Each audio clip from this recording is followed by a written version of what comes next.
নবী হাদিসে পাকে একটা ঘটনা আছে, বলবো।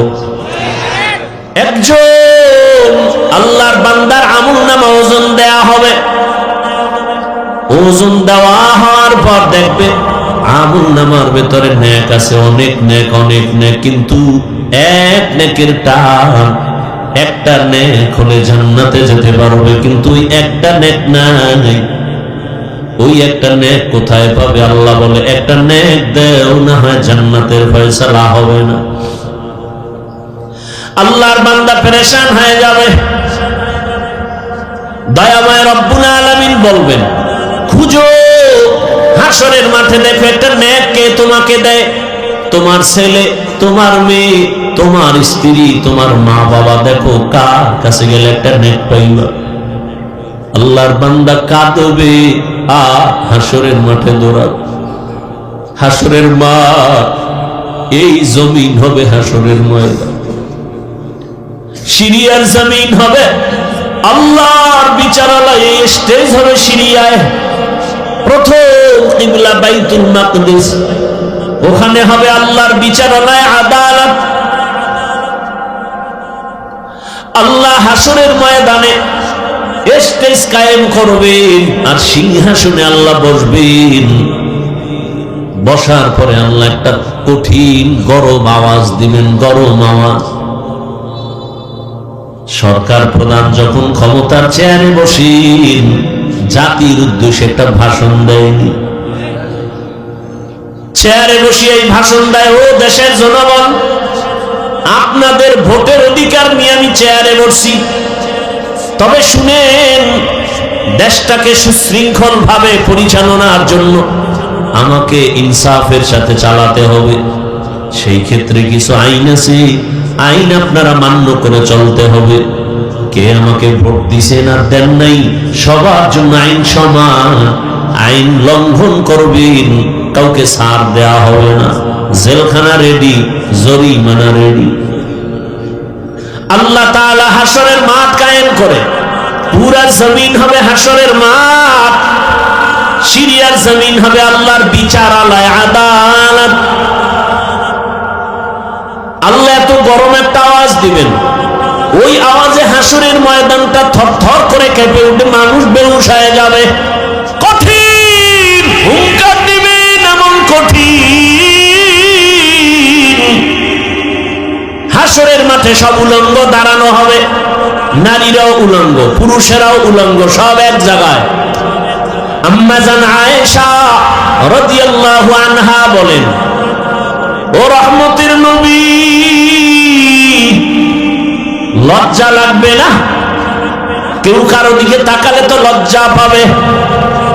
রহমতের নবী চোখের পানি ছেড়ে বলেন, ও আয়েশা, হাসরের মাঠ এমন কঠিন, এমন কঠিন হবে, কেউ কারো দিকে তাকানোর সাহস থাকবে না। রহমতের নবী আল্লাহর পাশে থাকবেন, সিংহাসনের পাশে। আল্লাহ রাগান্বিত আওয়াজ দিবেন, গরম হয়ে গেছে, এখন আর ঠান্ডা করার কোন উপায় নাই। হঠাৎ আমার আল্লাহ একটু কুদরতের নজর দিয়া রহমতের নবীর চেহারার দিকে যখন তাকাইবেন, আগুন যেমন মোমকে গলায় দেয়, রহমতের নবীর চেহারা মোবারকে একটু নজর দেওয়া মাত্র আমার আল্লাহর কুদরতি রাগটা পানি হয়ে যাবে। ইমামুল আউয়ালিন আল আখিরিন বাহরে সদকা রাহমাতাল লিল আলামিন সাইয়্যিদুল কাউনাইন খাতমুল মুরসালিন আখির আমদ বুদে ফখরুল আউয়ালিন। ভাইরা আমার, ওই আল্লাহর বান্দা পাগলের মতো ঘুরবে, একটা নেকের টান কোথায় পাবো? হাসরের মাঠ, মানুষের কান্নার আওয়াজ, সবাই পাগলের মতো করবে। কোথায় যাবে? জাহান্নামের আগুনের গরম, সূর্যের গরম, ওদিকে জমিনটা সূর্যের গরমে পুড়িয়ে তামা হয়ে যাবে, না দাঁড়ানো যায়, উপরে গরম নিচে গরম, চতুর্দিকে শুধু আওয়াজ, জাহান্নামের চিৎকারের আওয়াজ। জাহান্নাম চিল্লাইবে আর বলবে, ও রব্বে কারীম, বেনামাজি গুলো বেনামাজি কোথায়? আমার পেটে দাও, আমার পেটে ক্ষুধা। গুনাহগার বেপরদাওয়ালারা কোথায়? আমার পেটে ক্ষুধা, তাড়াতাড়ি আমার ভেতরে দাও। আল্লাহ বলবে, একটু অপেক্ষা কর, আমি বিচারটা শেষ করে তোর বেনামাজিগুলো তোর পেটে দিতেছি, বলে খা, মজার মতো পেটের ক্ষুধা নিবারণ করবি। ও আমার যুবক বাবারা, বৃদ্ধ বাবাজি, পর্দার আড়ালের মা বোনেরা, কয়দিন এই দুনিয়ার বাহাদুরি, চোখের সামনে লাশ আর লাশ, ঘুমের ভেতরে লাশ, পানির নিচে লাশ, গাড়ির নিচে লাশ, কয়দিন করোনায় লাশ, ডেঙ্গুর লাশ, এক এক করে কত বন্ধু চলে গেল রে বাবা। ওই আল্লাহর বান্দা ঘুরবি, একটা নেক হলে আমি জান্নাতে যেতে পারি। ঘুরতে ঘুরতে সন্তানের পাবে, বাবায় বলবে, এই সন্তান, একটা নেক আমারে দে, আমি জান্নাতে যেতে পারবো। সন্তান বলবে, আমি বাবা ছাড়া দুনিয়াতে আসতে পারি নাই, তবে তুমি যে আমার বাবা, বিশ্বাস করি না। যাও, বাবা চোখের পানি ছেড়ে কাঁদবেন, ঘুরবে, কোথায় যাব? স্ত্রীর কাছে যাবে, একই জবাব। মা বাবার কাছে যাবে, একই জবাব। নিরুপায় হইয়া পাগলের মতো কাঁদবে আর ঘুরবে। হঠাৎ করে যখন মালিকের কাছে যাবে, হঠাৎ দেখে এক পাশে বুড়া কাঁদতেছে। ও ডাক দেবে, এই মেয়ে দিকে আসো। তুমি কান্দো কেন? আমি কান্দি আমার জ্বালায়, তুমি কাঁদো কেন? কয়, আমার একটা নেকের অভাব, আমার বহু নেক আছে, তবে একটা নেক হলেই পরিপূর্ণ হয়, জান্নাত পাই। তো কই গেছিল? কয়, ছেলে দেয় না, মেয়ে দেয় না, কেউ দিবে পরের কথা, পরিচয় দিতে চায় না, কেউ আমার আপন হয়ে একটা নেক দিল না। এবার ওই বান্দা বলবে, ভাই, আমি এমন হতভাগা জাহান্নামের আসামি,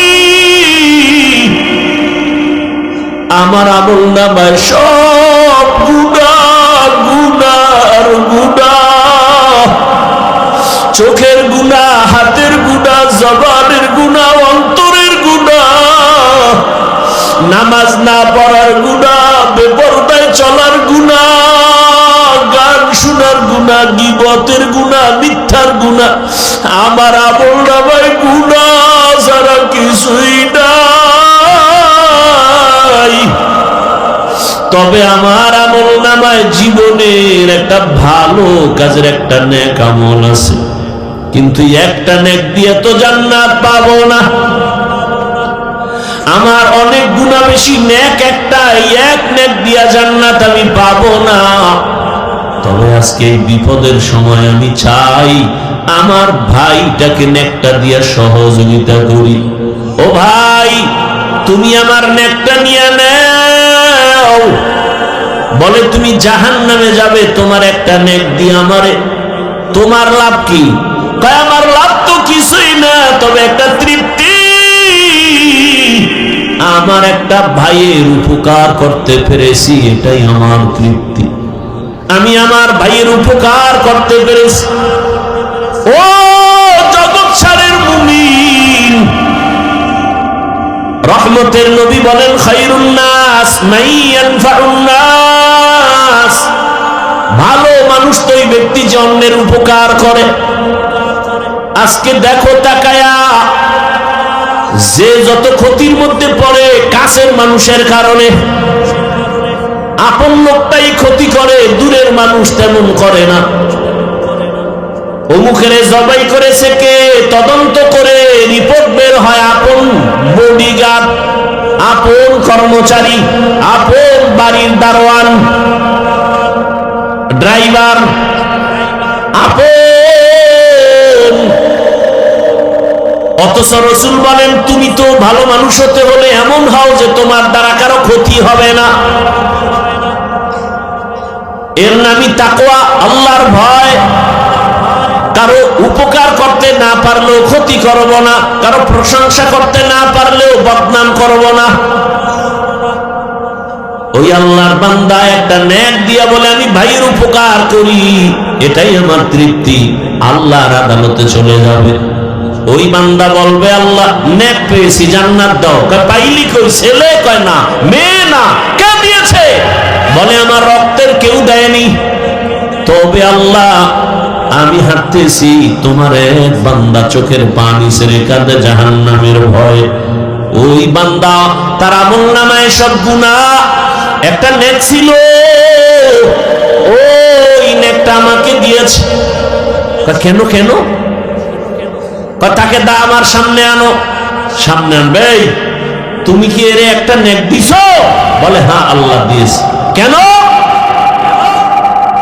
তুমি জান্নাতে যেতে চাও না? বান্দা কাঁদতেছে, আল্লাহ আমি যাব কেমনে, আমার তো নেক নাই, আমার গুনাহ গুনাহ গুনাহ, হাতের গুনাহ, চোখের গুনাহ, মিথ্যার গুনাহ, গুনার অভাব নাই। তবে আমার ভাই একটা নেকের অভাবে কান্না করে। আমি চাইছি আল্লাহ আমার একটা ভাইয়ের যদি একটু দয়া করতে পারি একটা নেক দিয়ে, এটা আমার তৃপ্তি। অন্তত আমি জাহান্নামে যাব, তবে আমার ভাইটা জান্নাতে চলে যাবে। আল্লাহর কুদরতি অন্তরে মায়ার জোশ, আল্লাহর কুদরতি অন্তরে রহিম নামের মায়ার জোশ এসে যাবে। আল্লাহ বলবেন হে গোলাম, যে কঠিন মুসিবতের সময় তুমি তোমার একটা ভাইকে একটা নেক দিয়া দয়া করেছো, আমি মালিকের দয়া তো তার থেকে 1000 গুণ বেশি। আমি আল্লাহ কেন দয়া করব না? আমি রহিম নামের ওসিলায় আমি তোমাকেও জান্নাত দিয়ে দিলাম। या इलाही मुझसे मुझको दूर करो, ताकि देखो मुझ में तुझको एक नजर। या इलाही तू मेरा माबूद है, या इलाही तू मेरा माशूक है। ও আমার যুবক বাবারা, বৃদ্ধ বাবাজিরা, পর্দার আড়ালের মা বোনেরা, বয়ান শুনলে হবে না, এগুলো অন্তরে ঢুকাইয়া তওবা করেন। কয়দিন আর দুনিয়াতে বাহাদুরি করবেন? ও যুবক বাবারা, আমি যে এতক্ষণ বয়ান করলাম একবারও কিন্তু বলি নাই আমার মতো বড় হুজুর হও, স্কুল ছেড়ে মাদ্রাসায় যাও বলি নাই, তাবলীগে না গেলে জাহান্নামে যাবে, পীরের কাছে না গেলে জাহান্নামে যাবে বলি নাই। বরং আমি চাই রে যুবক, আমার দেশে মাওলানা মুফতি মুহাদ্দিসের অভাব নাই, আমার দেশে আদর্শবান ডাক্তারের অভাব, আদর্শবান ইঞ্জিনিয়ারের অভাব, আদর্শবান ওসি ডিসিএসপির বড় অভাব। আমি চাই তুমি স্কুলে পড়ো, কলেজে পড়ো, ডাক্তার হও, প্রফেসর হও, ইঞ্জিনিয়ার হও, তুমি একজন ওসি ডিসিএসপি হও, চেয়ারম্যান মেম্বার এমপি হও, তবে আদর্শবান হইও, বেয়াদব হইও না রে বাবা। যদি বেয়াদব মার্কা ডাক্তার হও, লিখে রাখো তাসনিমা নাসরিনের পরিণাম ফলের মতো তোমারটাই হবে। বলতে পারো হাফিজ ভাই ডাক্তার হব, ইঞ্জিনিয়ার হব, তবে আদব বলা হতে হবে, বেয়াদব হব না। এ কথার ব্যাখ্যা কি? ভালো করে মনে রাখো যুবক, লিখে রাখো, 3 জায়গায় বেয়াদবি করবা না। লিখে রাখো, কসম আল্লাহ, করলেই মরার আগে তোমার ধ্বংস শুরু। কয় জায়গায়? 3 জায়গায় বেয়াদবি করবা না। 1 নাম্বার হলো মা বাবা। মা বাবার সাথে যদি বেয়াদবি করো, আর মা বাবা যদি কষ্ট পেয়ে নিঃশ্বাস ফেলে বলে আহ, তোমার ধ্বংস শুরু। 2 নাম্বার জায়গা শিক্ষক, তোমার ওস্তাদ আমার ওস্তাদ, আমার মা বাবা দোয়া করেছেন, এ কারণে বিবারিয়ার ময়দানে চেয়ারে বয়ান করি, কিন্তু বয়ানটা আমার মা বাবা শিখেন নাই, আমার উস্তাদ আমারে ধরে ধরে বয়ান শিক্ষা দিয়েছেন। সুবহানাকা লা ইলমা লানা ইল্লা মা আল্লামতানা ইন্নাকা আনতাল আলিমুল হাকীম। رب اشرح لي صدري ويسر لي أمري واحلل عقدة من لساني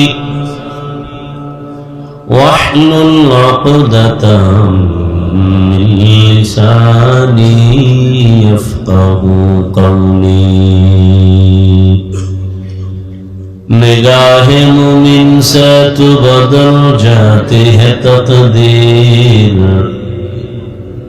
निगाह मुमिन से तो बदल जाती है तकदीर। ये बंदा की कुव्वत नहीं कुदरत का इशारा,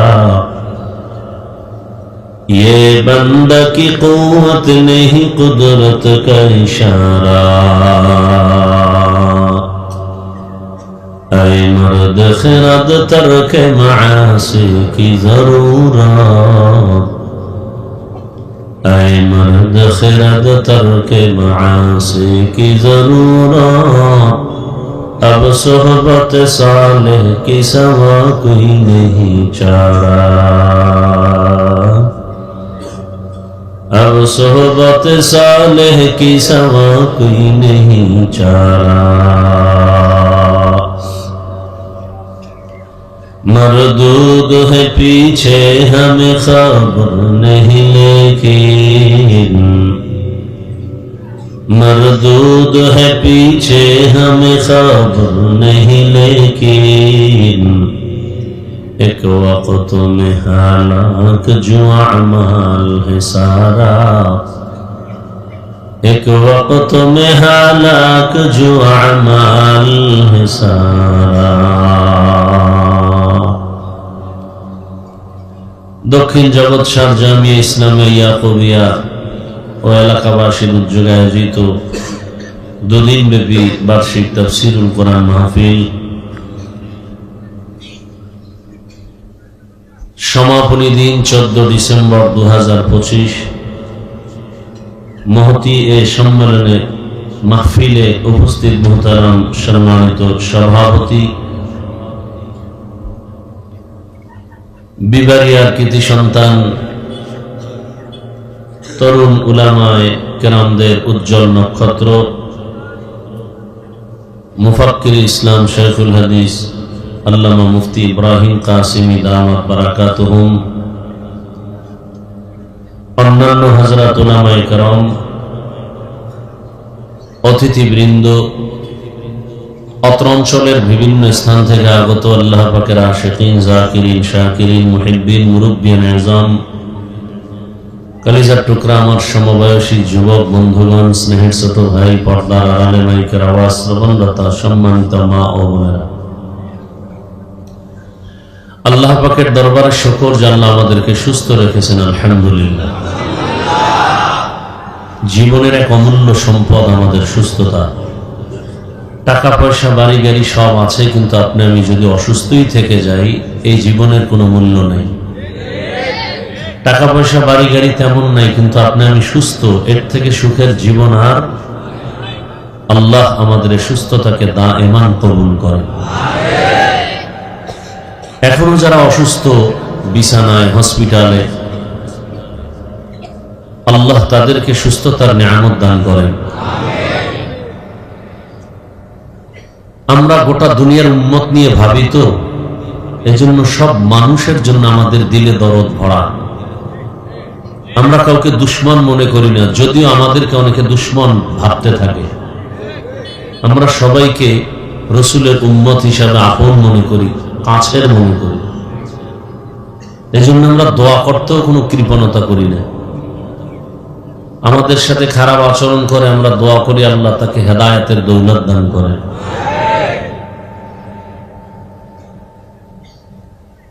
সার্বিক বিবেচনায় পরিস্থিতি তেমনটা সুন্দর না।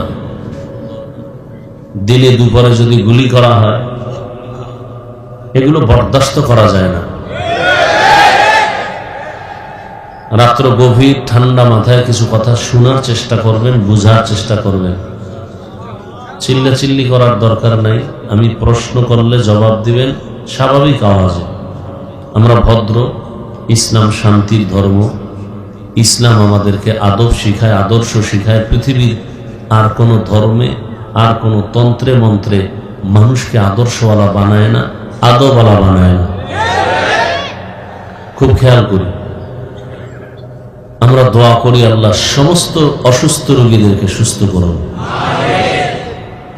আমাদের উলামায়ে কেরামরাও দোয়া চেয়েছেন সবার কাছেই। ইদানিংকালে বিএনপির চেয়ারপারসন যে অসুস্থ মুমূর্ষু অবস্থায় আছেন, দেশবাসী জানেন, দোয়া চাই। উলামায়ে কেরামও দোয়া চেয়েছেন, আমিও দোয়া চেয়েছি, আজও দোয়া চাই, দোয়া করি। এবং এই যে কয়েকদিন, পরশুদিন সম্ভবত শুক্রবার, গুলিবিদ্ধ হয়ে অসুস্থ আছেন ওসমান হাদি নামের ভাই, আল্লাহ তাআলা সুস্থতার নেয়ামত দান করেন। আল্লাহর থেকে বড় ডাক্তার আর কেউ নেই। আমাদের সুস্থতার জন্য বেশি বেশি দোয়া করি, আর অন্যের জন্য দোয়া করলে নিজের জন্য আগে কবুল হয়। আমি দোয়া করলাম এই অঞ্চলের সবাইকে আল্লাহ মাফ করে দিন। আল্লাহর নিজাম কি, একজন ফিরিস্তাকে পাঠিয়ে দেন, জিজ্ঞেস করেন বান্দা কার জন্য দোয়া করলো, বলে পুরা এলাকাবাসীর জন্য। কি দোয়া করলো? সবার জন্য মাপ চেয়েছে। নিজের জন্য বলে না। আল্লাহ বলেন সাক্ষী থাকো, সকলকে ক্ষমার আগে আমি ওকেই ক্ষমা করে দিলাম।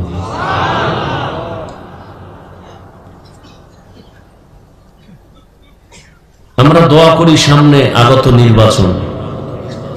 13 জনে দোয়া চায়, 15 জনে দোয়া চায়, সবাই দোয়া চায়। সবাই কি বিজয় হতে পারবে? পারবে না। তা আমরা কি দোয়া করব? পক্ষ বুঝি না, বিপক্ষ বুঝি না।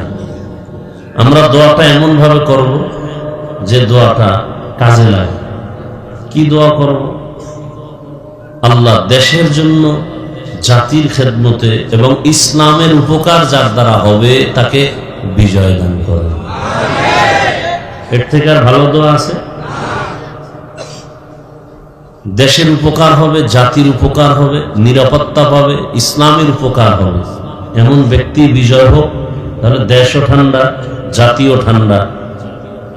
কথা ঠিক না? আল্লাহ, গতকাল এবং আজ দেশের শীর্ষস্থানীয় হাজরাত উলামায়ে কিরাম কোরআন সুন্নাহ ভিত্তিক দিক নির্দেশনামূলক আলোচনা রেখেছেন। আপনারা ধৈর্যের সাথে শ্রবণ করেছেন। উলামায়ে কেরামদের কথাগুলো সহি তরিকায় আমাদেরকে আমল করার তৌফিক দান করেন। উলামায়ে কেরামের ইজ্জতকে আল্লাহ বেশি বেশি বাড়িয়ে দেন। উলামায়ে কেরামের বিরুদ্ধাচরণকারীদেরকে আল্লাহ পূর্ণ হেদায়েতের দৌলত দান করেন। আমি আপনাদের দোয়া নিতে আসছি। গত বছর আসছিলাম, তার আগেও একবার আসছিলাম, আজও এসেছি। অসুস্থতার মধ্যেই দৌড়াচ্ছি। আল্লাহ আমাকেও সুস্থতার পূর্ণ নেয়ামত দান করেন। পাশাপাশি আপনাদের সামনে সংক্ষেপ কিছু কথা রাখবো। এর ক্ষেত্রে কোরআনে হাকিমের এক আয়াত, রাসূলের একটি হাদিস পড়েছে।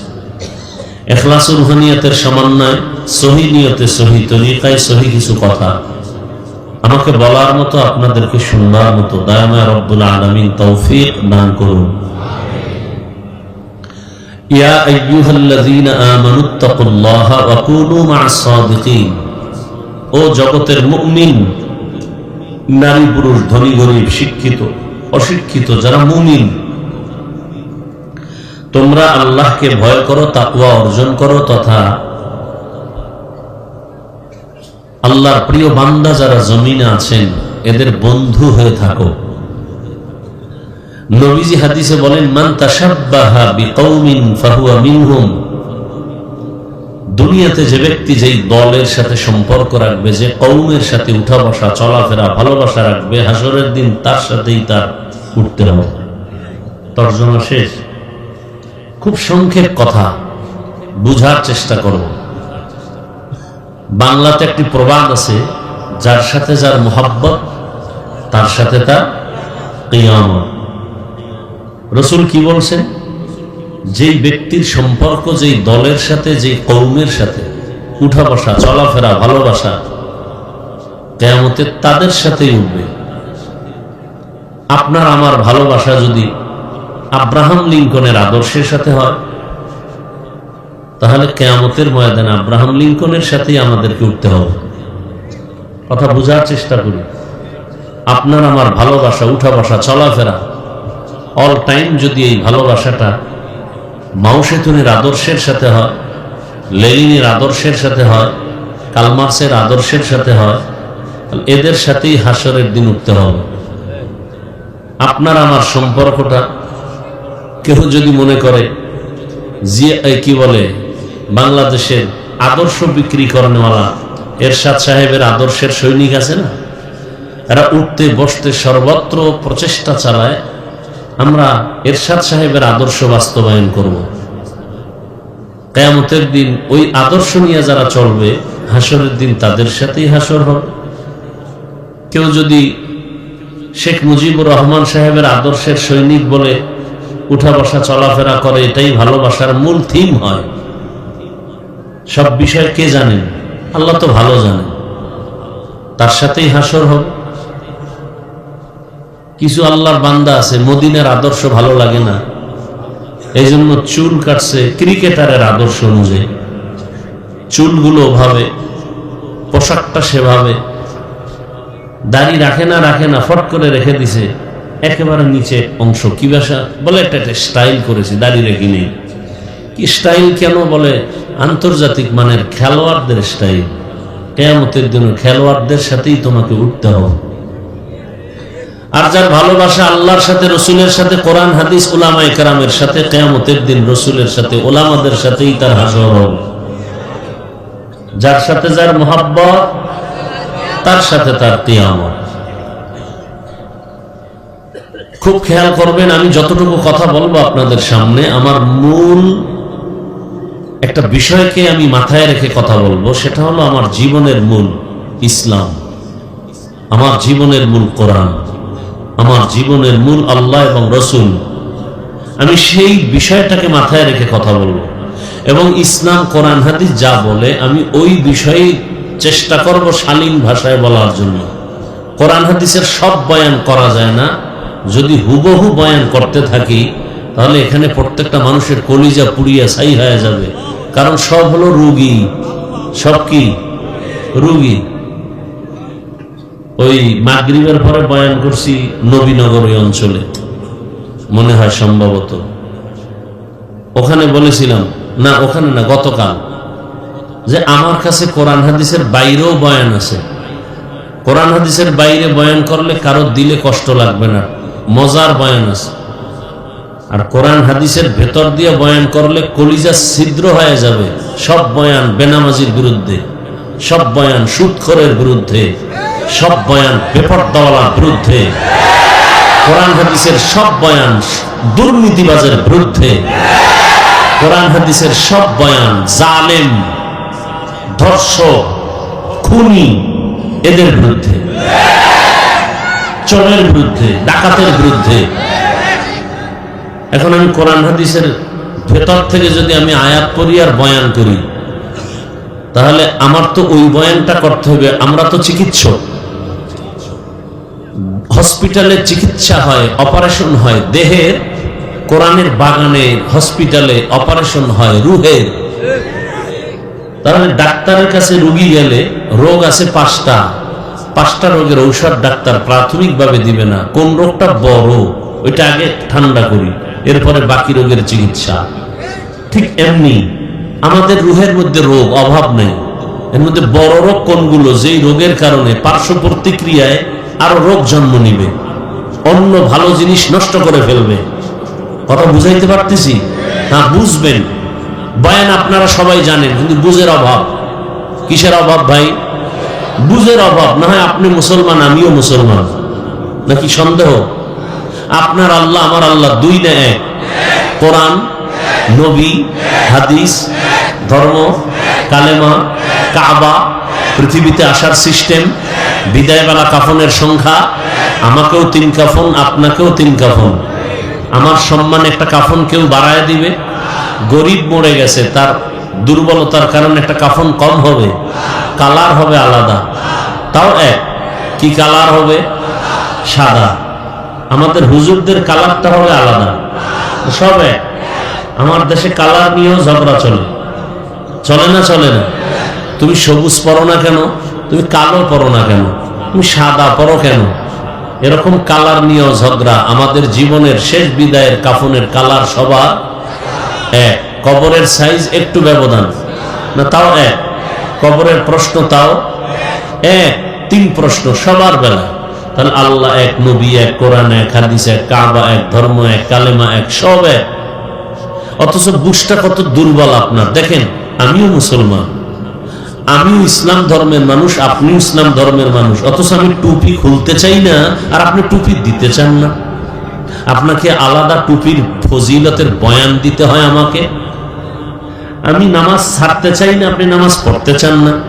পড়েন না তো পড়েনি না, আবার বলেন নামাজ না পড়লে কি হবে, দিন পরিষ্কার। আপনাকে নামাজের গুরুত্বের বয়ান দিতে হয় আমার। এবার বুঝেন আপনি কত ভিআইপি জগতের মুসলমান আর আমরা কত দুর্বল মুসলমান। আপনি মসজিদে না ঢুকলে, আমরা ঢুকলে শান্তি, না ঢুকলে লজ্জা। আর আপনি কেমন মুসলমান? মসজিদে ঢুকতে গেলে লজ্জা। আমরা পর্দা না করলে লজ্জা পাই, আর আপনারা পর্দা করলে লজ্জা পান। আপনারা কত বড় ভিআইপি মুসলমান, বড় কঠিন হালাত। সমস্যাটা কোথায়? বুঝের অভাব। দেখেন বুঝটা কেমন। আমার বুঝ কি টুপি দিলে সম্মান, আপনার বুঝ কি টুপি দিলে মাথা গরম। বুঝ আমার বুঝ কি দাড়ির মধ্যে, রসুলের পোশাকের মধ্যে সম্মান, আপনার বুঝ কি দাড়ি রাখলে যৌবনের ভাব চলে যাবে, পোশাক পরলে শরীরটা আটকা লাগে। বুঝ, এই বুঝটা ঠিক হয়ে গেলে তখন আর হুজুর হতে হবে না, কলেজের প্রফেসর নামাজ শুরু করে দিবে। বুঝ ঠিক হয়ে গেলে র্যাবের চাকরিজীবী নামাজ ধরে ফেলবে। এরকম RAB, army, police, BDR, doctor, professor, engineer, OC, DC, SP 5 ওয়াক্ত নামাজি নাই? বুঝ ঠিক হয়ে গেছে। আর আমি হুজুরের বুঝ যদি ঠিক না হয়, তাহলে আমি বেপর্দার সাথে আড্ডা দিব, মনে করবে এর মধ্যেই শান্তি। বুঝের অভাব। বুঝার চেষ্টা করি। আল্লাহ সবাইকে হেফাজত করে। তাহলে যার সাথে যার মোহাব্বত, তার সাথে তার কিয়ামত। এখন আপনাকে জোর করার কিছু নেই যে এটা করতেই হবে, এটা আমি বলবো না, এটা বলারও কোনো আমার রাইট নেই। কারণ এটা পরীক্ষার হল। পরীক্ষার হলে পরীক্ষার্থী যখন প্রবেশ করে, প্রশ্নের উত্তর সঠিক লিখবে, ব্যাঠিক লিখবে, সবার জন্য স্বাধীনতা সমান। যে সঠিক লিখবে তাকে কোনো সাপোর্ট দিবে না আলাদা, যে ব্যাঠিক লিখবে তাকে কোনো আলাদাভাবে বাধাও দেওয়া হবে না। কেন? পরীক্ষার হল, বাধা দেওয়ার নিয়ম নেই। মুমিনের জন্য পৃথিবীটা পরীক্ষার হল। তুমি টুপি পরলেও তোমাকে নিষেধ নাই, ক্যাপ লাগাও, বাধা নাই। মন্দিরে যাও, বাধা নাই। মসজিদে যাও, নিষেধ নেই। ফলাফলের বেলায় টের পাবে তুমি জান্নাতি না জাহান্নামী। অতএব আমি আপনাকে বুঝাতে পারবো না, আপনাকে আমি জোর করে কিছু করাতে পারবো না। কেন? লা ইকরাহা ফিদ্দীন। দিন সম্পর্কে কাউকে জোর করে দিনের দিকে ঢুকানো যাবে না, ঢুকাইলে বরকত হবে না। হ্যাঁ, তবে এখানে একটা কথা, যদি কেউ আক্রমণ করেন তখন প্রতিবাদ করতে হবে। যেমন আপনি নামাজ পড়েন না, এরকম লোক এখানে বহু আছে, কিন্তু তার অন্তরে নামাজের মোহাব্বত আছে, সুযোগ পেলে পড়বে। তার সাথে আমাদের কোনো দ্বন্দ্ব নাই, তাকে বুঝাবো। কতক্ষণ? মৃত্যু পর্যন্ত। যদি সে আক্রমণ করে বলে নামাজ পছন্দ করি না, তখন আর বুঝানি নাই, তখন সুযোগ পেলে জুতার বাড়ি। ব্যবধানটা বুঝেন নাই, কঠিন ব্যবধান। যে নামাজ পড়ে না সে মুমিন, আর যে বলে আমি নামাজ পছন্দ করি না সে তাজা বেঈমান। যে দাড়ি রাখে না সে মুমিন, মনে আশা আছে রাখবে, কিন্তু যে বলবে আমি পছন্দ করি না সে বেঈমান। তার সাথে কোনো আপোষ করার অনুমতি ইসলামে নাই। যে পর্দা করে না তার সাথে ঝগড়া করার অনুমতি নাই, সে মুমিন। কিন্তু যে বলবে আমি পছন্দ করি না সে বেঈমান, তার সাথে আর কোনো আপোষ করার সুযোগ নেই। ব্যবধানটা বুঝাতে পারছি? খুব কঠিন ব্যবধান। আল্লাহ বুঝার তৌফিক দান করেন। এখন আপনার স্বাধীন, পরীক্ষার হল তো আপনার স্বাধীন। মসজিদে ঢুকলেই লাভ, মন্দিরে ঢুকলেই ক্ষতি। নামাজ পড়লেই লাভ, নামাজ না পড়লেই ক্ষতি। আল্লাহর হুকুম মানলে এই লাভ, না মানলে এই ক্ষতি। রসুলের সুন্নত মানলেই লাভ, না মানলে এই ক্ষতি। বুঝাই দিলাম। এখন আপনি কি করবেন? আপনার ইচ্ছা। এখানে জোর করা যাবে না, যেহেতু পরীক্ষার হল, বাধাও দেওয়া যাবে না। বুঝানোর দায়িত্ব বুঝাচ্ছি, পায়ে ধরে ধরে বুঝাইতেছি। আজকে আপনাদের পেছনে যেই পরিমাণ গাধার মতো কষ্ট করি, আমি একা না, সব আলেম চামড়া খুলে জুতা বানায় দিল, আলেমের ঋণ শোধ হবে না? আপনার তো এটা পছন্দ লাগে না। বুঝার চেষ্টা করেন, বাংলার জমিন থেকে শিক্ষা নেন। তাবলিগওয়ালাদের 24টা ঘন্টা জিকির আর ফিকির, এই উম্মত উম্মত উম্মত। পীর সাহেবদের এই পেরেশানি 24 ঘন্টা, উম্মত কিভাবে জাহান্নাম থেকে বাঁচাবো, কিভাবে মানুষগুলোকে পায়ে ধরে ধরে নামাজি বানাবো। কথা ঠিক না? আমাদের বক্তাদের মেহনত 24 ঘন্টা। আমার ছেলে, আমার মেয়ে, আমার ঘর, আমার স্ত্রী, পরিবারের সময়, খবর নেওয়ার, হক আদায় করার সময় পাই না, আপনাদের পেছনে ঘুরতে ঘুরতে। এভাবে সব আলেম, মসজিদের ইমাম ও খতিব 24টা ঘন্টা আপনাদের পেছনে মেহনত করে কিভাবে একটা উম্মতকে নামাজি বানানো যায়। মাদ্রাসার শিক্ষকরা, আলেমরা আপনাদের সন্তানদের নিয়ে ফিকির, কিভাবে একটা সন্তানকে দ্বীনের উপরে মজবুত করে গড়ে উঠানো যায়। এর ঋণ কি আদায় করবেন? মাঝে মাঝে আদায় করেন গালি দিয়া, ফেসবুকে বিরোধিতা করে ঋণ আদায় করতেছেন যে আলেম দেশের বোঝা। আরে ভাই, বরযাত্রীর মূল ব্যক্তি না থাকলে ওই কাফেলার কোনো মূল্য নেই। বেড়াইতে গেলে ভাত পাবে না, জুতার বাড়ি পাবে।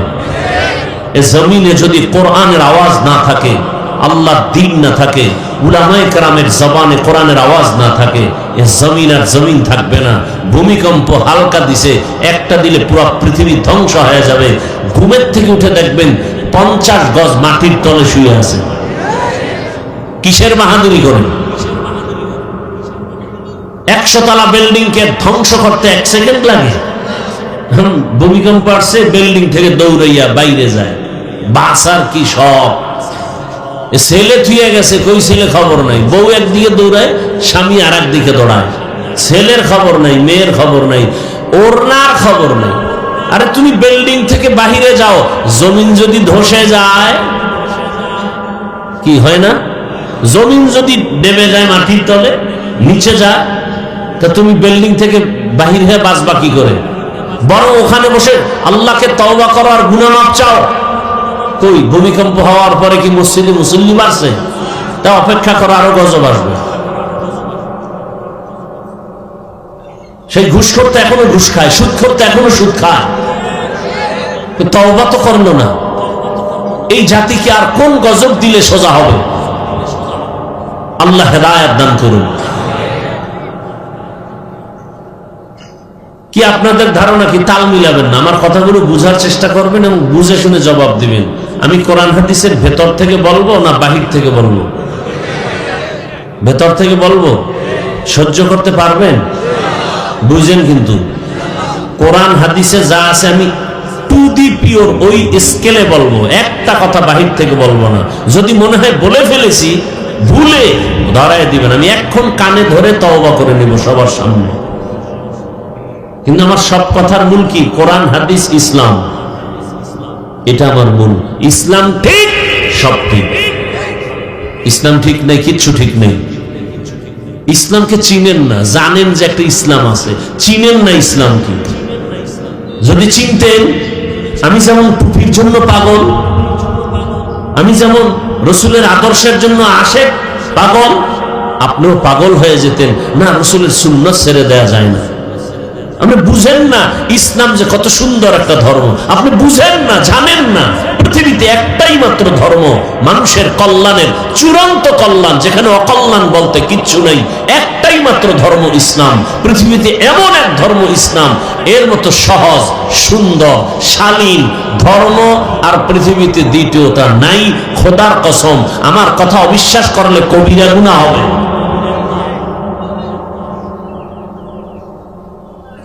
দেখেন, নগদ একটু দেখাই দিয়েছিলাম, কি নগদ দেখাই? দেখাবো? এই যে প্যান্ডেলে আপনারা বসছেন, ধরে নেন এরকম একটা মানুষের আয়োজন যদি বিবারিয়ার কোনো টাকাওয়ালা করতে চান, যে আমি এতগুলো মানুষ এক জায়গায় জমা করব রাত্র 12টায়, তখন তার পেরেশানিটা কেমন? এক নাম্বার, এই লোকগুলো আসতে আর যাইতে ফ্রি গাড়ি দিতে হবে। আপনাদেরকে ফ্রি গাড়ি দেওয়া হয়েছে? হয়নি। নাম্বার 2, এই মানুষগুলো আসার পরে বসার জন্য ভিআইপি চেয়ার দিতে হবে, চেয়ার। তাও কিন্তু এই বেহেশতি মানুষ আসবে না, অধিকাংশ গাঞ্জা করে সে হাজির। আপনাদেরকে ভিআইপি বিছানা দিছে তো, চেয়ার কি দিছে? এর থেকে পৃথিবীতে থার্ড ক্লাসের আর কোনো বিছানা হতে পারে? অথচ কোনো কষ্ট আছে? সব আলেম, সাদা দাড়িওয়ালা মুরব্বীরা চুপচাপ বসে আছে। কে ধনী, কে গরিব, কে আলেম, কে মূর্খ, সব একাকার। আল্লাহ মানুষকে বিবেক দিছেন, বিবেকটাকে কাজে লাগান। পশুকে আল্লাহ বিবেক দেন নাই।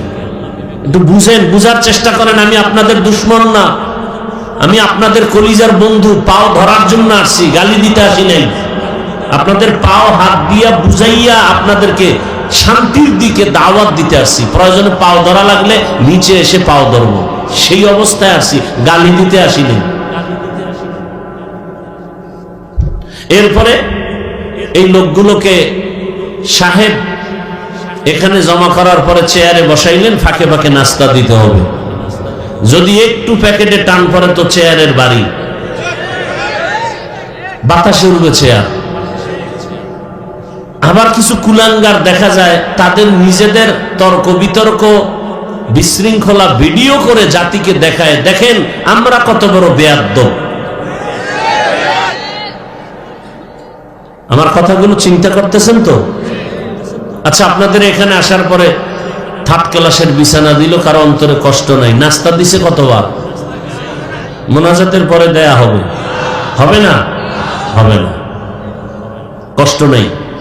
আচ্ছা, এরপরে এই দুনিয়ার লাইনের এই বিশাল আয়োজন করতে গেলে এতগুলো মানুষকে নিয়ন্ত্রণের জন্য কি পরিমাণ পুলিশ এখানে রাখতে হতো? ভাই, সত্য কথাটা আপনি মানেন আর না মানেন, স্বীকার করেন যে হ্যাঁ এটা বাস্তব। পুলিশ লাগতো না? ক্রেডিট বা পাওয়ার থাকলে র্যাব নিয়ে আসতো, আর্মি নিয়ে আসতো। এতেও যদি ভয় লাগতো, সর্বশেষ নিরাপত্তা কুত্তা। কারণ মানুষের উপরে বিশ্বাস নেই, বডিগার্ড বডির উপরে গুলি মারে। কুকুর মানুষের সাথে বেঈমানি করে না, আজও পর্যন্ত শুনি নেই। মানুষ বেঈমানি করে, কুকুর করে না। আপনাদেরকে নাস্তা দেয়া হলো না। আচ্ছা বলেন তো, এখানে নিয়ন্ত্রণের জন্য কত টিম পুলিশ আছে? প্রশাসনের কেউ আছে? বুঝলে আর বেশি লাগে কিছু? এতগুলো মানুষ চুপচাপ, এত রাত, কষ্ট, ঠান্ডা। চিন্তা করেন, সেই মাগরিবের আগে আসছে, পেটে ক্ষুধা কি পরিমাণ। বাদাম খাইলি কি ওই ক্ষুধা নিবারণ হয়? অন্তত বাঙালির পেট থামে না বাদামে আর চানাচুরি। কথা ঠিক না? এরপরও কিন্তু খানার পেরেশানি ভিতরে নাই। এতগুলো মানুষ চুপ করে বসে আছে, কোনো আওয়াজ নাই। এই মুহূর্তে টেলিফোন আসলেও কেটে দিবে। কথা ঠিক? পুলিশের ভয় নাই, র্যাবের ভয় নাই, আর্মির ভয় নাই, চুপ করে সব বয়ান শুনতেছে। এটা কিভাবে সম্ভব? নগদ চোখে দেখায় দিলাম, এটা ইসলাম মানলে সম্ভব। এর নাম ইসলাম, এর নাম ইসলাম। ইসলাম মানেই শান্তি। এই শান্তি ইসলাম ছাড়া কেউ দিতে পারবে না, সম্ভব না, কোনোভাবেই সম্ভব না। আল্লাহ বুঝার তৌফিক দান করেন। এবার ইসলাম কিছুটা বুঝছেন তো? ইসলাম কি বলে? দুইজন দেখা হলে কি দাও? সালাম শব্দের অর্থ শান্তি। দেখা হলেই শান্তির দোয়া শুরু। কথা ঠিক? ইসলাম কি বলে? বড়দেরকে বলে এই বড়রা, ছোটদেরকে মায়ার নজরে দেখো। আল্লাহর জাতের কসম, বড়রা যদি ইসলাম অনুযায়ী ছোটদেরকে মায়ার নজরে দেখেন, কোনোদিন জুলুম করবে না। এবার ইসলাম ছোটদেরকে কি বলে? এই ছোটরা, বড়দেরকে সম্মানের নজরে দেখো। সব ছোটরা বড়দেরকে যদি শ্রদ্ধার নজরে দেখে, কোনোদিন বেয়াদবি করবে? এর নাম ইসলাম। ইসলাম কি বলে? কর্মচারী কাজ করে, ঘাম ঝরার আগে বেতন দিয়ে দাও। আচ্ছা, কর্মচারীকে যদি টাইম মতো বেতন দিয়ে দেন আগে আগে, ও কাজে ফাঁকি দিবে। আর যদি বেতন মেরে খান, তাহলে কাজের নামে মোবাইল চালান। ইসলাম কত সুন্দর, মানেন না কেন? এত সুন্দর ধর্ম, বুঝের কিছু অভাব। কিসের অভাব ভাই? বুঝের অভাব। আল্লাহ হেদায়েতের দৌলত দান করেন। আসেন আয়াতের উপরে কিছু আলোচনা করি, ধৈর্য হারাবেন না তো। ইয়া আইয়ুহাল্লাযীনা আমানুত্তাকুল্লাহা ওয়া কুনু মা'আস সাদিকিন। শুধু মুমিনকে আল্লাহ বলেন, হে মুমিন, দুইটা আদেশ তোমাদেরকে দিলাম কল্যাণের জন্য। এই দুইটা আদেশ যদি মানো, বিনা হিসাবে আমি জান্নাত দিয়া দিব। প্রথম আদেশ হলো আমি আল্লাহকে ভয় করো। দ্বিতীয় আদেশ হলো জমিনের মধ্যে কিছু ভালো মানুষ আছে, সত্যবাদী, আল্লাহর প্রিয় গোলাম, এদের বন্ধু হয়ে থাকো। তাহলে তুমি দুনিয়াতেও মুকুটহীন বাদশা হবে, আখিরাতে তুমি বিনা হিসাবে জান্নাতে যাবে। মুমিনকে দুইটা আদেশ দিলেন, কোন বেঈমানকে দেন নাই কেন? এর সংক্ষেপ জবাব হলো জান্নাত শুধু মুমিন পাবে, কোন বেঈমান এক সেকেন্ডের জন্য জান্নাত পাবে না। জান্নাত কারা পাবে? শুধু মুমিন। আর মুমিনরাও যে পাবে, কত ফিডা খাওয়ার পর, বহু ফিডা কপালে আছে। দলিল, রহমতের নবী বলেন, আমি আশঙ্কিত, আমি ভয় ভীত। আমার আগে একদল উম্মত ছিল বড় চালাক, এদের বংশে, এদের গোষ্ঠীর মধ্যে অনেক নবী রাসূল আল্লাহ পাঠিয়েছেন। ওই গোত্রে, ওই বংশের নাম, ওই দল, ওই গোষ্ঠীর নাম বনি ইসরাইল। ওই বনি ইসরাইলের আল্লাহ এত আদর করেছেন, ডাইরেক্ট আসমান থেকে খানা দিছেন। ডাইরেক্ট সন্ধ্যাবেলা দেখতো ছোট ছোট পাখি, আস্তা পাখি গুনাহ হয় জমিনে পড়ে, হালুয়া পড়ে বৃষ্টির মতো, নিশিরের মতো। জামানার নবী মুসাকে আল্লাহ বলছেন, বনি ইসরাইল চালাকি করে যেন কালকের জন্য খানা রেখে না দেয়। আজকেরটা পেয়েছে, আজ খেয়ে ফেলবে, কালকে আবার দিব। যদি চালাকি করে খানা বন্ধ হয়ে যাবে। মজা পাইয়া বনি ইসরাইলরা খাইয়া কয়া, সব খাইস না, কালকের জন্য রেখে দাও। রেখে দিয়েছে, চালাকি করে খানা বন্ধ হয়ে গেল। রহমতের নবী বলেন, ওই বনি ইসরাইল যদি চালাকি না করত, আমার উম্মতেরাও কিয়ামত পর্যন্ত আসমানের ডাইরেক্ট খানা খেয়ে ঘুমাইতো। ওর চালাকির কারণে খানা বন্ধ হয়ে গেল। ওই বনি ইসরাইল এত চালাক, অহংকারের ভাব করে করে নিজেদের মধ্যে দলে দলে বিভক্ত হয়ে গেল ৭২। আর আমি মুহাম্মদের উম্মতের দলের মধ্যে আরো একটা বেড়ে যাবে। কয় দল হবে? কুল্লুহুম ফিন্নার, সবাই জাহান্নামে যাবে। ইল্লা মিল্লাতান ওয়াহিদা, এক দল জান্নাতে যাবে। ক্বালু মান হিয়া ইয়া রাসূলুল্লাহ, ওয়া ফি রাওয়ায়াতিন মা হিয়া ইয়া রাসূলুল্লাহ। সাহাবায়ে কেরামদের মধ্য থেকে কেউ বললেন, রহমতের নবী ৭৩ কাতারের মধ্যে যেই দলটা জান্নাতে যাবে তাদের পরিচয় কি? ক্বালা মা আনা আলাইহি ওয়া আসহাবি। ভালো করে খেয়াল করেন, রহমতের নবী যদি বলতেন আমি মুহাম্মদের আদর্শ মেনে যারা চলবে তারা জান্নাতে যাবে, এতটুকু বললেও তো হয়ে যেত। নবী এতটুকুই বলেন না, রহমতের নবী বলেন, দুইটা আদর্শকে অ্যাডজাস্ট করে যারা জীবন চালাবে তারা জান্নাতে যাবে। এক হলো আমি মুহাম্মদের আদর্শ, আর আমার হাতে গড়া ছাত্র সাহাবায়ে কেরামের আদর্শ যারা মেনে চলবে। অতএব ১৫০০ বছর পরে ফাইনাল এখান থেকে আমরা শিক্ষা নিলাম, যদি কেউ বলে আমরা মুহাম্মদ আর নবী মানি, সাহাবাদেরকে মানি না, এরা মুসলমান হলেও এরা ৭২ কাতার জাহান্নামীদের অন্তর্ভুক্ত। तुको जाओ सुन्नते अहमद को जाबा मुहम्मद कैबुअद निस्बत रामन अहब्बा सुन्नती कौले रसूल नजदे का नमाई हम कुन कबूल। এই যে ৭২ দলেরা জাহান্নামী, একদল জান্নাতি। এই যে ৭২ দল জাহান্নামে যাবে, এখানে কোনো হিন্দু নাই, বৌদ্ধ নাই, খ্রিস্টান নাই, ইহুদি নাই, সব মুসলমান।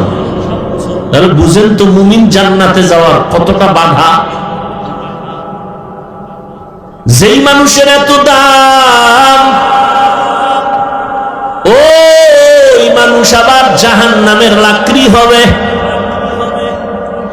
ইয়া আইয়ুহাল্লাযীনা আমানু কু আনফুসাকুম ওয়া আহলিকুম নারা ওয়াকুদুহান নাসু ওয়াল হিজারা আলাইহা মালাইকাতুন গিলাযুন শিদাদুন লা ইয়াসুনাল্লাহা মা আমারাহুম ওয়া ইয়াফআলুনা মা ইউমারুন।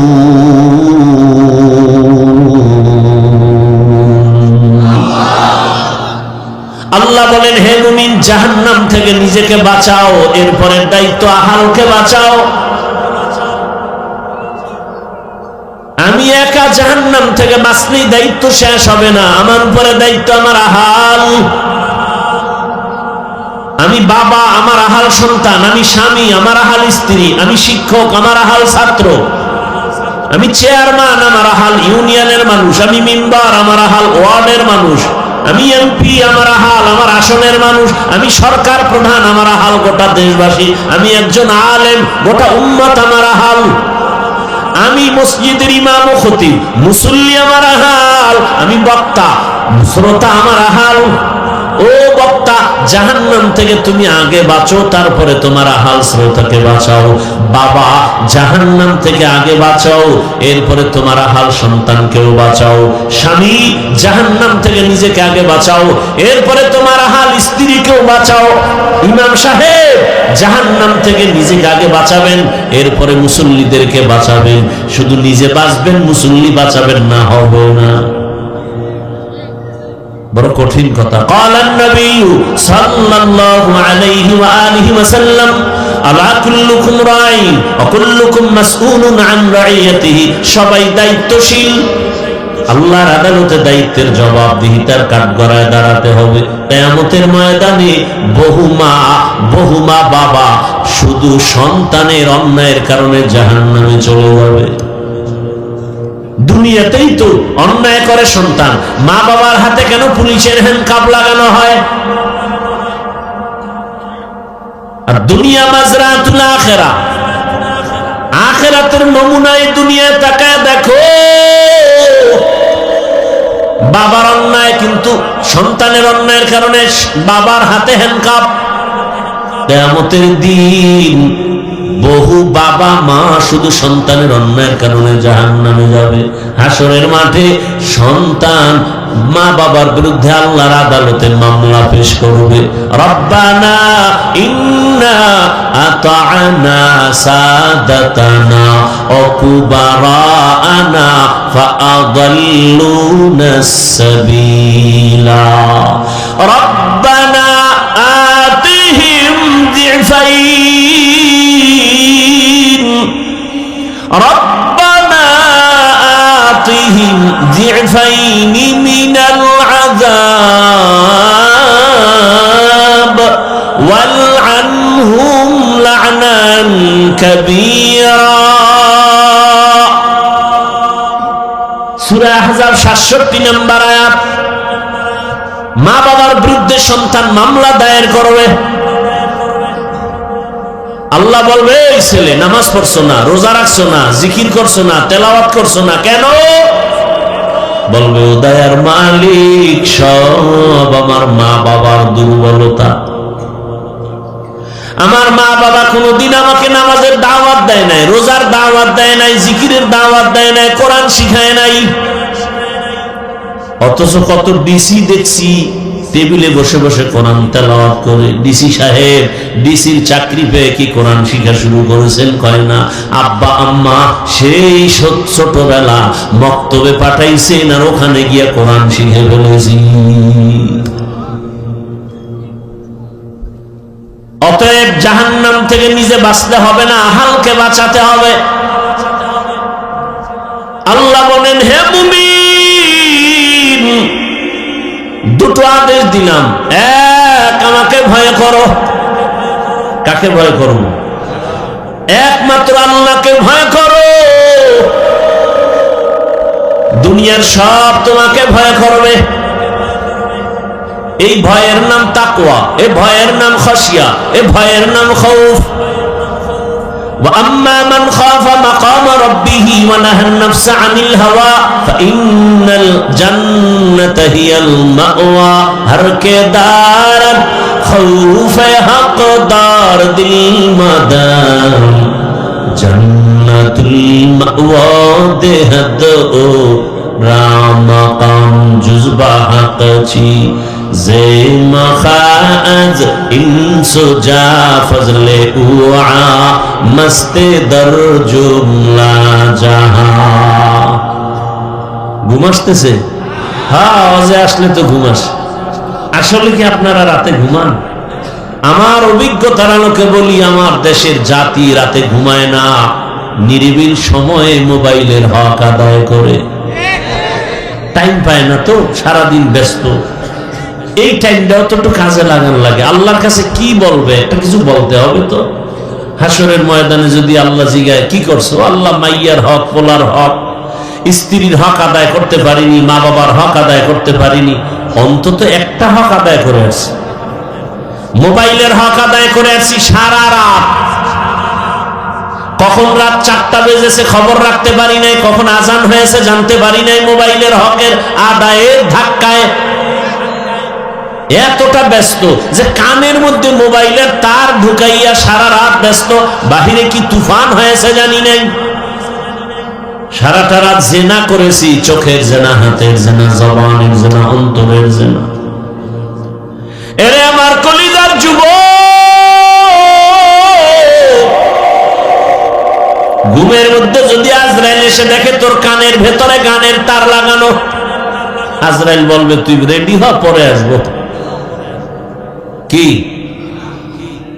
ঘুমের মধ্যে আজরাইল আসবে না, তাই তো? হ্যাঁ, মরণ থেকে যতই পালাও মরণ তোমায় নিবে ঘিরে। যদিও সুদূর আকাশ পানে লুকাও সেথায় লাগিয়ে সিঁড়ি। নদী পথে নৌকা চালাও ও মাঝি ভাই, বেলা ডোবার আগে আমি উপার উঠতে চাই। ডুবে গেলে বেলা রে আর উঠে না, ভেঙ্গে গেলে মেলা রে আর জমে না। ওগো নবীর উম্মতেরা, হয়ে আজি দিশাহারা। কোরআন হাদিসের চলো যখন যাহা চাই মনে, নবী বিনে কে তরবে প্রসিরত মিজানে। নবী বিনে কে তরবে প্রসিরত মিজানে। উম্মতের কান্ডারি নবী কাঁদছেন উম্মতের লাগি। এখনো কাঁদেন নবীজি শুয়ে মদিনার পানে। নবী বিনে কে তারাবে ও সিরাত মিজানে, নবী বিনে কে তারাবে ও সিরাত মিজানে। খারাপ লাগতেছে? জীবনে তো কত রাত ঘুম নষ্ট করলা শুধু গুনাহ করে, গুনাহ, গল্প, আড্ডা। কথা ঠিক নেই? আজ রাতের একটু সময় যদি ব্যয় করো নেক আমলের মাধ্যমে, হাসরের ময়দানে ভিডিও দেখবা জগৎ সারের মাঠে তুমি রাত্র 1টায় বসে আছো, আমার মালিক রহিম নামের সাইনবোর্ড লাগায়া খুঁজবি আমার বান্দাকে জাহান্নামে দিব না, কারণ জাহান্নামের আগুন সহ্য করতে পারবে না। কিন্তু একটা সূত্র বের করে দাও, কোন সূত্র দিয়ে আমার বান্দাকে জান্নাতের ভেতরে নিতে পারি। রহমতের নবী হাদিসে পাকে একটা ঘটনা আছে, বলবো। রহমতের নবী বলেন, একজন আল্লাহর বান্দার আমলনামা ওজন দেয়া হবে।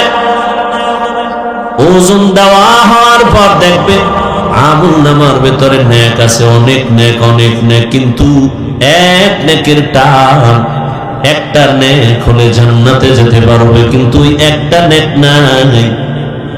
ওই একটা নেক কোথায় পাবে? আল্লাহ বলে, একটা নেক দেও না হয় জান্নাতের ফয়সালা হবে না। আল্লাহর বান্দা পেরেশান হয়ে যাবে। দয়াময় রব্বুল আলামিন বলবেন, খুঁজো হাসরের মাঠে, দেখো একটা নেক কে তোমাকে দেয়। তোমার ছেলে, তোমার মেয়ে, তোমার স্ত্রী, তোমার মা বাবা, দেখো কার কাছে গেলে একটা নেক পাইবা। আল্লাহর বান্দা কাঁদবে, হাসরের মাঠে দৌড়াবে। হাসরের মাঠ, এই জমিন হবে হাসরের ময়দান, সিরিয়ার জমিন হবে, আল্লাহর বিচারালয়, এই স্টেজ হবে সিরিয়ায়। প্রথম কিবলা বাইতুল মাকদিস, ওখানে হবে আল্লাহর বিচারালয়, আদালত। আল্লাহ হাসরের ময়দানে স্টেজ কায়েম করবেন, আর সিংহাসনে আল্লাহ বসবেন। বসার পরে আল্লাহ একটা কঠিন গরম আওয়াজ দিবেন, গরম আওয়াজ। সরকার প্রধান যখন ক্ষমতার চেয়ারে বসেন, জাতির উদ্দেশ্যে একটা ভাষণ দেয়নি, চেয়ারে বসিয়ে এই ভাষণ দেয়, ও দেশের জনগণ, আপনাদের ভোটের অধিকার নিয়ে আমি চেয়ারে বসছি, তবে শুনেন, দেশটাকে সুশৃঙ্খল ভাবে পরিচালনার জন্য আমাকে ইনসাফের সাথে চালাতে হবে। সেই ক্ষেত্রে কিছু আইন আছে, আইন আপনারা মান্য করে চলতে হবে। কে আমাকে ভোট দিছেন আর দেন নাই, সবার জন্য আইন সমান।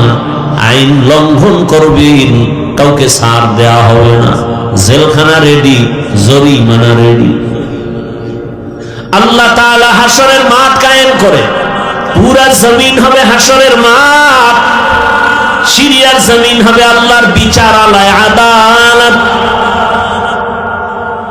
আল্লাহ এত গরম একটা আওয়াজ দিবেন, ওই আওয়াজে হাসরের ময়দানটা থরথর করে কেঁপে উঠে, মানুষ বেহুশ হয়ে যাবে। আরে বাবা রাগ করে সন্তানের উপরে, এত পরিমাণ রাগ, ওই সন্তানের রাগটা কে থামাবে? বাবায় যখন রাগ হয়ে গেছে, সন্তানের মারবে, একটা ছুরি হাতে নিয়ে পেলে এখন জবাই করব। ওই বাবার রাগ কেউ থামাতে পারে না। স্ত্রী পাশে গিয়া বসে সুন্দর কথা বুঝায় বুঝায় থামায়, এই স্বামী আমার, এত পাগল হলে কি হবে? এই মুহূর্তে তুমি রাগ করেছো, সন্তানটার উপরে যদি একটা অ্যাক্সিডেন্ট করেই ফেলো, তুমি তো আবার কান্না করবা, থামো। তাহলে স্বামী রাগ হলে সন্তানের উপরে মা এসে থামায়, কথা ঠিক নেই? আল্লাহ যদি রাগ করে থামাবে কে? কঠিন হুঙ্কার দিবেন, এমন কঠিন।